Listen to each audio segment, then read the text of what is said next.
ఇంకిరోజు అయితే 25వ తేదీ ఏప్రిల్ నెల 2024 గురువారం. ఇంకిరోజు మనం మదనపల్లి మార్కెట్లో టొమాటో స్టాక్ అంటే దిగుమతి ఎలా వచ్చి మనం ఏ వాళ్ళ తెలుసుకుందామండి.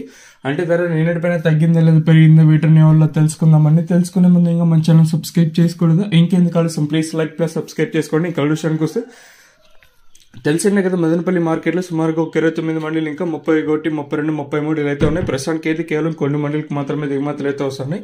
ఇంకా ఛానల్ సబ్స్క్రైబ్ చేసుకోకుండా అలాగే ఈ వీడియోని లైక్ చేయకుండా చూస్తూ ఉంటే వెంటనే లైక్ ప్లస్ సబ్స్క్రైబ్ చేసుకోండి. ఇంకా విషయానికి వస్తే ప్రస్తుతానికి అయితే కేవలం కొన్ని మండీలకు మాత్రమే దిగుమతులు అయితే వస్తున్నాయి. నిన్న అయితే అంగళ్ళ మార్కెట్లో ధర అయితే పెరిగింది. సో ఈ రోజు కూడా ఆ ఎఫెక్ట్ మనకు కూడా పెరుగుతుందో లేదో చూడాలి. మాక్సిమం పెరగాలన్న దేవుని మనస్ఫూర్తిగా కోరుకుంటాను. ఎందుకంటే మనకి సైమల్టేనియస్ గా నిన్న దిగుమతి భారీ స్థాయిలో వచ్చింటే ఈ రోజు మాత్రం దిగుమతి నేడుతో పోల్చుకుంటే ఒక 20% మేర దిగుమతి తగ్గింది. ఈవెన్ అన్ని మండీలకి నేటితో పోల్చుకుని దిగుమతి అయితే తగ్గింది.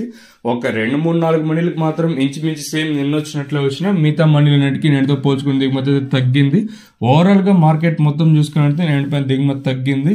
మరి మనం అనుకున్న ధరలు వెళ్తాయా లేదా రీచ్ అయితే లేదా చూడాలి. ఎందుకంటే నేను అంగళ్ళ మార్కెట్ అయితే కొంచెం రైజ్ గానే అంటే కొంచెం స్పీడ్ గానే జరిగింది. మరి ఈ రోజు మన మదనపల్లి మార్కెట్ లో పెరుగుతుందా లేదో చూడాలి. ఇదండి ప్రస్తుతానికి కొన్ని ఇన్ఫర్మేషన్. ఓవరాల్ గా చూసుకున్నట్లయితే దిగుమతి నేటిపైన దిగుమతి అయితే తగ్గింది.